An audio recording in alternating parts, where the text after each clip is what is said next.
Voilà, bien-aimés, nous voilà réunis pour le culte, avec la joie bientôt de pouvoir se retrouver en présentiel, puisque les choses quand même évoluent.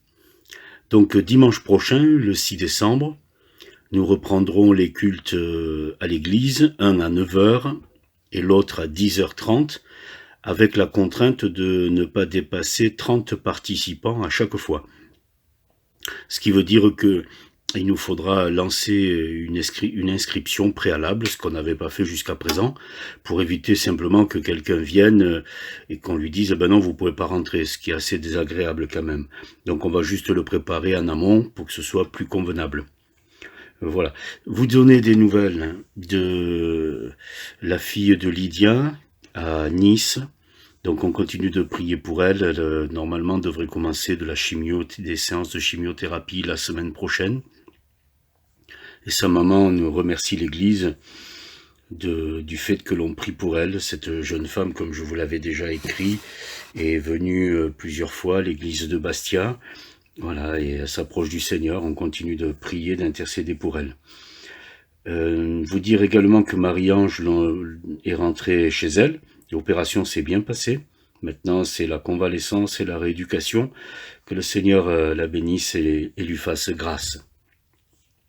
On va donc méditer la parole de Dieu dans la deuxième lettre aux Corinthiens. Vendredi soir, nous avons vu, un peu comme un survol de la première lettre, les points importants de notre vie et surtout de ce que Dieu veut faire et a commencé de faire dans nos vies, que l'on retrouve donc dans tous les chapitres de la première lettre aux Corinthiens, en se rappelant que à Corinthe, il y avait une expression en ce temps-là, c'était vivre à la corinthienne. C'est-à-dire avec d'une manière assez dissolue, et c'est pas surprenant que ce soit dans l'épître aux Corinthiens, la première en l'occurrence, que l'on retrouve des situations qui semblent tout à fait anormales dans la vie d'une église, au niveau de la moralité. Par exemple, celui qui vivait avec sa belle-mère, donc la femme de son père. Mais voilà, c'est parfois ce qui est arrivé, et il faut que les choses changent. Donc on va dans la deuxième lettre aux Corinthiens, qui serait comme un nouveau survol. Et là, on va considérer les choses plus attentivement et voir combien Dieu nous a fait grâce pour que les choses changent dans nos vies. Quand on lit au chapitre 1er, verset 3, 2 Corinthiens 1, 3, « Béni soit Dieu, le Père de notre Seigneur Jésus-Christ, le Père des miséricordes et le Père de toute consolation, qui nous console dans toutes nos afflictions, afin que par la consolation dont nous sommes l'objet de la part de Dieu, nous puissions consoler ceux qui se trouvent dans l'affliction. » Et je trouve que ce verset est magnifique. Notre Dieu est le Père des miséricordes et le Dieu de toute consolation. Le terme grec utilisé, c'est paraklétos, paraklésis, qui est la même racine que paraklétos, le consolateur parlant de l'Esprit Saint, qui, une fois que c'est traduit, signifie littéralement celui qu'on appelle à son aide. Donc notre Dieu est le Père des miséricordes et il est celui qu'on appelle à son aide. Et les consolations dont nous avons été l'objet chaque fois que nous avons appelé Dieu à notre aide, eh bien, nous a amené, nous aussi, à pouvoir devenir des instruments de consolation pour les autres. Et il ne faut pas être surpris si à un moment donné, quelqu'un nous appelle à l'aide, parce que nous sommes chrétiens, parce que nous connaissons Dieu, parce que cette personne est dans le désarroi, parce qu'elle sait que nous prions, parce qu'elle connaît nos convictions et la force de nos vies changées, même si pendant un temps elle n'en a pas trop parlé. Dans le moment de la difficulté, on sait se tourner vers les personnes qui sont solides. Donc ne soyons pas surpris des réactions parfois regrettables de certaines personnes. Attendons le moment où, dans la difficulté, elles viendront s'approcher de ceux qui sont solides, qui sont stables, ceux que l'on appelle à l'aide quand on est dans l'affliction. C'est difficile quand quelqu'un est affligé qu'il vous appelle à l'aide, parce que vous vous retrouvez dans une situation douloureuse, parfois dramatique, dans laquelle on ne sait pas trop ce qu'il convient de dire. C'est pour ça qu'il nous faut au préalable avoir des temps de communion avec Dieu, parce que c'est dans ce temps de communion avec Dieu où nous allons être inspirés. c'est-à-dire où la pensée de Dieu va nous être communiquée. La parole de Dieu va être gravée dans notre cœur. La, les bénédictions d'ordre spirituel vont nous être accordées. Et pas pour nous uniquement, pour les autres. Et quand on arrive au verset 9, on entend l'apôtre qui dit, parlant d'une situation dans laquelle ils se sont retrouvés, nous regardions comme certains notre arrêt de mort, afin de ne pas placer notre confiance en nous-mêmes, mais de la placer en Dieu, qui ressuscite les morts. C'est lui qui nous a délivrés, et qui nous délivrera d'une telle mort, lui de qui nous espérons qu'il nous délivrera encore. Vous nous assistez vous-même de vos prières, afin que la grâce obtenue pour nous par plusieurs soit pour plusieurs une occasion de rendre grâce à notre sujet. Donc on est bien dans une situation dramatique, et tellement difficile que Paul envisage la mort, au point que, grâce aux prières, c'est Dieu qui délivre. Et l'assistance que l'on apporte, ou qui leur a été apportée, c'est la prière de l'Église, c'est-à-dire la prière de chacun et de chacune. Et c'est l'assistance que nous sommes à même d'apporter à quelqu'un qui est autour de nous dans une situation tellement difficile et dramatique que, humainement parlant, il n'y a qu'une seule issue, c'est la mort, à moins que Dieu n'intervienne. Et là, ce qui permet à Dieu d'intervenir, c'est la prière. C'est cela qui va faire se mouvoir le bras de Dieu. Et dans cette deuxième lettre aux Corinthiens, le chapitre 1er commence comme cela. Le Père des miséricordes et le Dieu de toute consolation écoute les prières, répond aux prières. La prière fait se mouvoir le bras de Dieu, et la bénédiction de Dieu n'est suivie d'aucun chagrin. C'est une belle entrée en matière. On arrive au chapitre 2, et c'est tout aussi grandiose, au verset 14, 2,14. « Grâce soit rendue à Dieu qui nous fait toujours triompher en Christ, et qui répand par nous en tout lieu l'odeur de sa connaissance. » Alors, cette traduction n'est pas tout à fait exacte. C'est difficile de traduire. Quand on traduit l'italien, quand on traduit le corse, quand on traduit l'anglais ou d'autres langues encore, c'est pas évident d'être tout à fait précis et juste par rapport à ce que l'on veut signifier. Mais littéralement, ce que Paul voulait signifier, c'est une référence à l'image des conquérants romains, que l'on peut voir donc mise en film dans certaines histoires reconstituées. Et lorsque le conquérant romain voulait faire savoir que la victoire était acquise totale et définitive, eh bien, il organisait un cortège, un défilé triomphal, et derrière lui suivaient enchaînés les ennemis. Il n'y avait pas les moyens de communication à l'époque comme il y a aujourd'hui, donc il fallait que le bouche à oreille fonctionne. Mais il faut d'abord alimenter le bouche à oreille par des vérités indéniables. Et quand il était indéniable que l'ennemi avait été vaincu par le conquérant romain, eh bien chacun du bouche à oreille pouvait se le dire, l'ennemi a été vaincu. Eh bien c'est exactement ce qui s'est passé pour nous, et Dieu veut aujourd'hui faire fonctionner le bouche à oreille. C'est le meilleur moyen de communication qui soit, le bouche à oreille. Parce que la langue ne tombe jamais en panne. De la plus tendre enfance à l'âge avancé, les gens parlent. Après, parfois ce qu'ils disent est plus ou moins intéressant à certains moments et à certaines époques de leur propre vie, mais néanmoins, ils parlent. Dieu est un Dieu de parole. La parole est au commencement. Elle a habité parmi nous pleine de grâce et de vérité, et la parole nous a été donnée. Et Dieu a voulu faire de ses serviteurs des prédicateurs, de ceux qui annoncent la bonne parole, la bonne nouvelle. Et donc, il nous amène autour de son triomphe en Christ. Littéralement, c'est ça. Il nous amène autour de son triomphe en Christ. Et quand nous avons vu à la croix, quand nous avons vu dans nos vies, quand nous avons constaté dans la vie des autres ce que le Seigneur est capable de faire, c'est comme si nous étions conduits autour de son triomphe en Christ. Et là, eh bien, nous sommes à même de le dire aux autres, le Seigneur peut sauver. le Seigneur peut relever, le Seigneur peut pardonner, le Seigneur peut restaurer, le Seigneur peut bénir, le Seigneur peut guérir. Qu'on se le dise, grâce soit rendue à Dieu qui nous amène autour de son triomphe en Christ. Et il fait de nous des prédicateurs. C'est ce qu'on trouve donc au chapitre 3 et au verset 6. Il nous a rendus capables d'être ministres d'une nouvelle alliance, non de la lettre, mais de l'esprit. Car la lettre tue, mais l'esprit vivifie.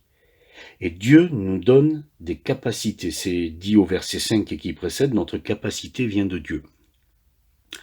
Sans Dieu, nous avions des capacités. Mais avec Dieu, nous en avons d'autres. Alors je le répète parce que c'est important, sans Dieu, nous avions des capacités. Mais avec Dieu, nous en avons d'autres.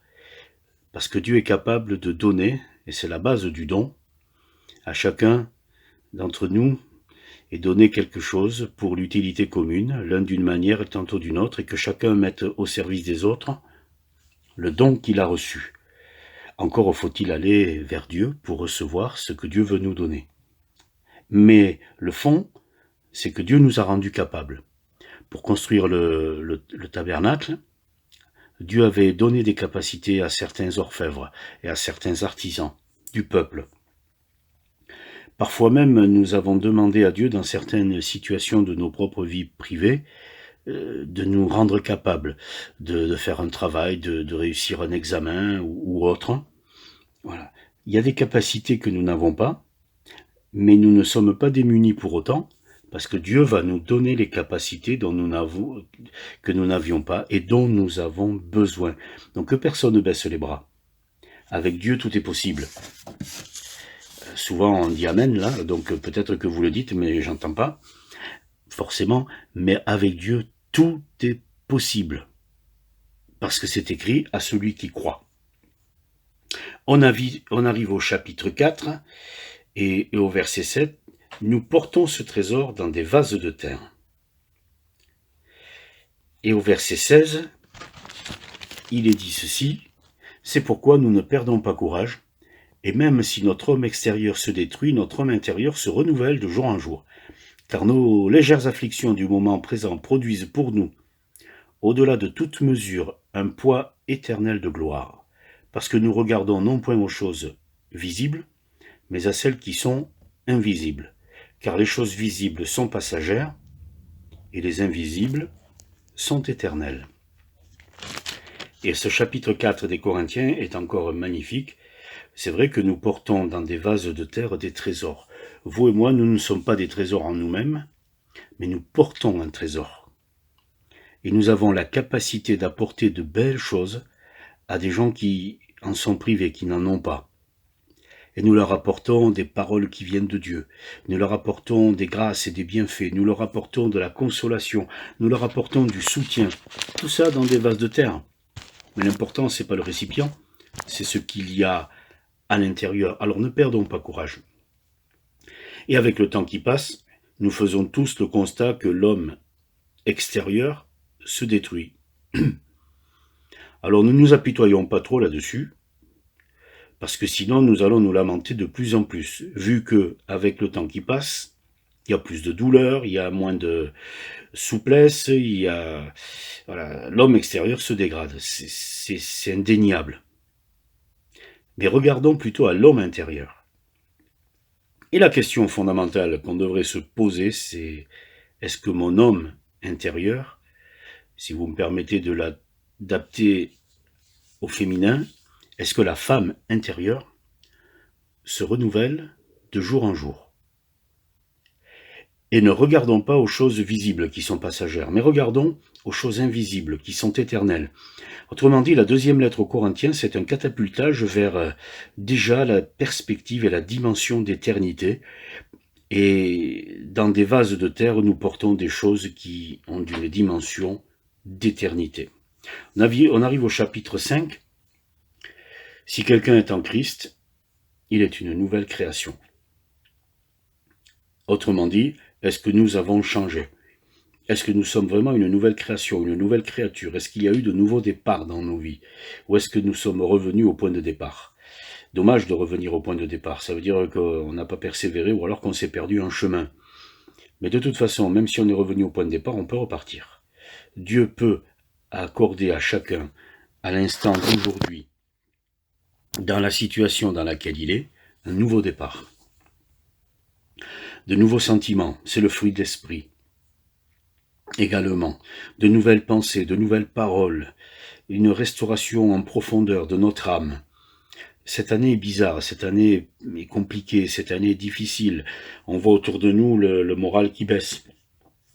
Et des personnes qui perdent un petit peu l'espérance. Le chrétien est celui qui peut faire face à toutes les situations parce que Dieu a fait une œuvre en profondeur en lui pour qu'il ne dépende pas uniquement des choses d'aujourd'hui, des choses du moment présent, mais qu'il dépende d'en haut. Chapitre 6, il est dit au verset 4, « Nous nous rendons recommandables à tous égards, comme serviteurs de Dieu. » Nous nous rendons recommandables à tous égards. Donc c'est à nous de travailler à notre témoignage. Il y a eu un temps où sur la terre, nous avons laissé certaines traces à tous les niveaux. Dans le domaine humain, dans le domaine de la parole, dans le domaine des actes, dans le domaine même financier, nous avons laissé des traces, parfois nous avons laissé des dettes. Maintenant que nous sommes chrétiens, nous devons laisser de nouvelles traces. Les traces de la pureté, c'est marqué par la pureté. Rien de mélangé maintenant. Tout vient d'en haut. Par la connaissance. Je sais ce que j'ignorais, et le fait de savoir qui est Dieu, ce que Dieu veut, ce que Dieu attend, ce que Dieu m'a déjà donné, m'amène à des changements profonds. Par la longanimité, par la bonté. C'était peut-être pas le lot de plusieurs, mais maintenant oui. Par l'Esprit Saint. Là par contre, aucun d'entre nous n'avait l'Esprit Saint au départ. Et par un amour sincère, résultat immédiat de l'action de l'Esprit en nous, par la repentance et la nouvelle naissance. Par la parole de vérité, le chrétien est celui qui ne parle pas comme les autres. D'ailleurs, si nous parlons comme les autres, finalement c'est que nous sommes comme les autres. Or, le chrétien n'est pas comme les autres, normalement. Par la puissance de Dieu, nous savons que des choses peuvent changer. Dans notre langage, il y a des perspectives d'espérance et de changement. Par les armes offensives et défensives de la justice. Quelle peut être l'arme offensive de la justice? C'est la prière. Avec la prière, nous nous battons. Et la prière agissante du juste a une grande efficacité. Et l'arme défensive, c'est le pardon. À partir de là, nous ne craignons rien, parce que nous avons mis notre vie en règle avec Dieu, et nous pardonnons comme nous avons été pardonnés. Chapitre 7, verset 16, Paul dit ceci, c'est la fin du chapitre 7, « Je me réjouis de pouvoir en toutes choses me confier en vous. » Ah bon? Pouvait-on faire confiance aux Corinthiens? Ben oui. Fondamentalement oui. Parce qu'il n'en manque aucun don dans l'attente où ils sont de la manifestation de notre Seigneur Jésus-Christ. C'est écrit pour eux au début de la première épître et c'est la même chose pour nous. Donc nous devons être dignes de confiance. On doit nous faire confiance. La confiance, c'est un sujet important. La vie et les difficultés qu'on a traversées nous ont amenés à être très très méfiants à l'égard de la confiance et parfois on a du mal à faire confiance aux autres parce qu'on a été trahi tout simplement. Hein. Le chrétien ne doit plus pas trahir. C'est pas celui qui parle à tort et à travers, même si c'était le cas avant, maintenant c'est fini. Aquamboca. Quand nous avons quelque chose en connaissance, nous ne le répétons pas. Sauf à Dieu. Parce que quand on dit quelque chose à quelqu'un d'autre, qu'est-ce qu'il y peut? Rien. Mais quand nous nous adressons à Dieu, c'est pour qu'il intervienne. Donc s'il y a des choses qui ne vont pas dans la vie autour de nous, de certaines personnes que nous avons constatées, bien évidemment, à quoi sert-il de le raconter à Pierre, Paul ou Jacques? Parce que c'est pas eux qui peuvent faire quelque chose. mais seul le Seigneur peut intervenir.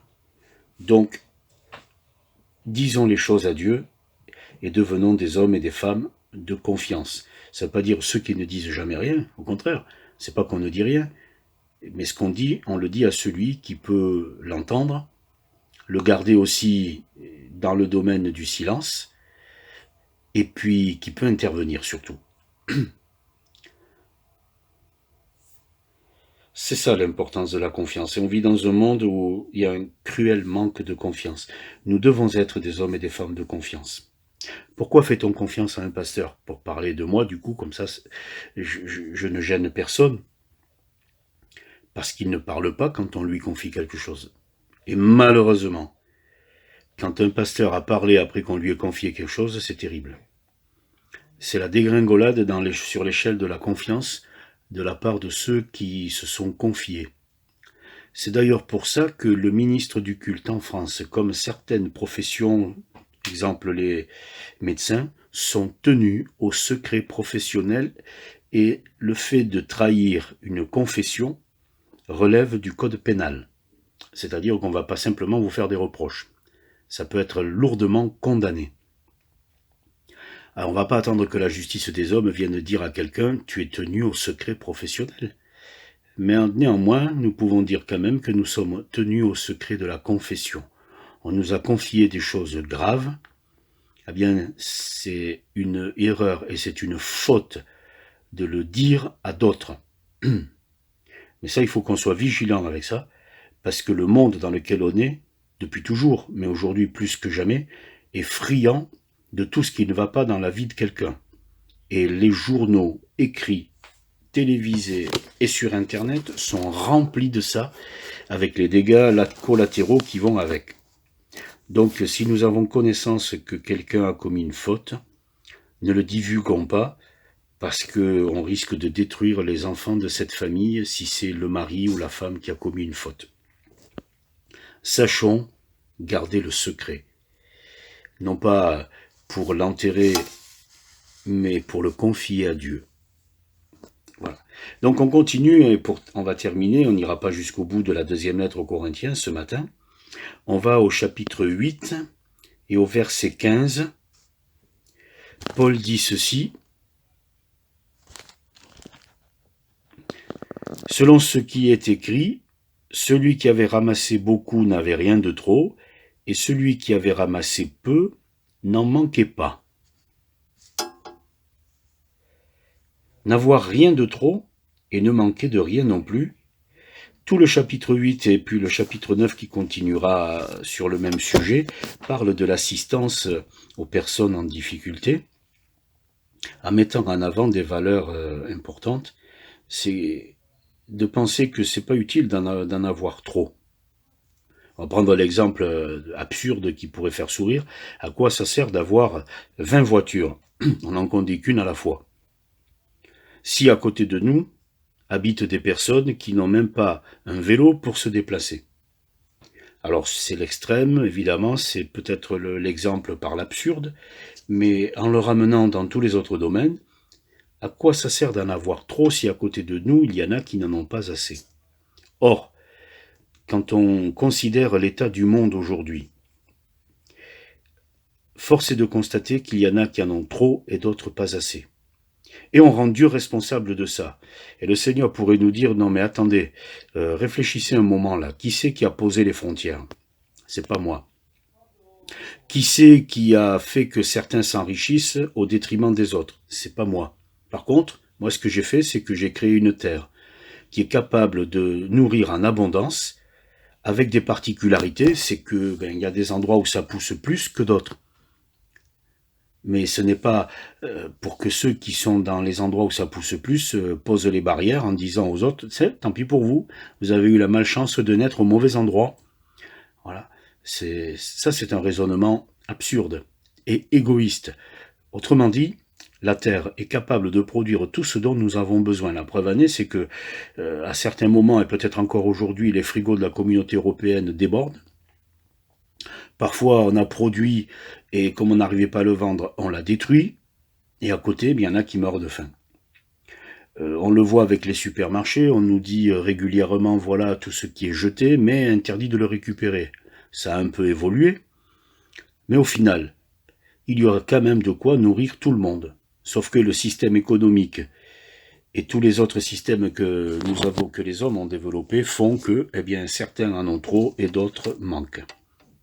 Eh bien, dans la nouvelle vie qui est la nôtre aujourd'hui, par la grâce de Dieu, eh bien, Dieu va pourvoir à tous ceux qui ont besoin, au point que ceux qui en ont un peu trop, eh bien, c'est pour partager avec ceux qui n'en ont pas assez. Et du coup, quand vous faites un don, une aide à quelqu'un qui n'a pas assez de choses, alors que vous en avez trop, du coup, vous avez donné de votre superflu, hein. Donc, il n'y a pas péril en la demeure. Qu'est-ce que ça donne comme résultat? De la reconnaissance, de la gratitude, des personnes qui se rencontrent, des personnes qui se côtoient. Voilà. Le partage des biens humains peut être le vecteur de bénédiction d'ordre spirituel. Faites-vous des amis avec les richesses injustes. Le Seigneur l'a dit, les richesses sont injustes dans leur utilisation parfois, mais nous pouvons les utiliser pour se faire des amis. Voilà, plutôt que de se faire des ennemis. Et trop souvent dans le monde des affaires, eh bien, on se crée des ennemis, toute proportion par rapport au fait de se faire des amis. Le chrétien aujourd'hui, c'est quelqu'un qui agit différemment. Rappelez-vous de William Colgate, ce pauvre ouvrier qui a pu finalement racheter la petite fabrique au départ de son patron. Eh bien, il avait fait cette prière à Dieu après avoir discuté avec un vieux sur un banc qui lui a indiqué « Donne à Dieu ce qui lui revient ». Et à partir de là, il a décidé de donner la plus grande partie de ses revenus à ceux qui en avaient besoin et à l'église dans laquelle il était. Et il s'est devenu la firme Colgate. Donc pensons-y en se lavant les dents, que celui qui est à l'origine de ça, c'était un croyant fervent qui avait mis en application des vérités spirituelles dans le domaine de la finance, de l'entreprise et de l'économie. Et on termine au chapitre 9 et verset 6. Sachez-le, celui qui sème peu moissonnera peu, celui qui sème abondamment moissonnera abondamment. Voilà. Et ça, c'est une vérité spirituelle. Celui qui sème peu moissonnera peu, et Dieu aime celui qui donne avec joie. Tant qu'on n'est pas arrivé à donner avec joie, on n'a pas compris la valeur du don et les vérités spirituelles qui sont inhérentes au don. Si on donne quelque chose à quelqu'un avec réticence parce que ça nous manque, etc., autant ne pas donner. C'est pareil pour l'offrande. L'offrande, elle se donne avec joie ou à la limite, elle ne se donne pas du tout. Parce qu'en fait, Dieu n'a besoin ni de l'or ni de l'argent, mais celui qui donne, c'est qu'il a compris le principe de base de l'amour de Dieu qui a donné son Fils unique. Donc, le don est basé sur la notion absolue de sacrifice, parce qu'on donne quelque chose qui nous est cher, mais on le fait avec joie pour le bien de l'autre. Et c'est le point final de ce matin. Dieu aime celui qui donne avec joie. Autrement dit, Dieu regardera toujours au cœur.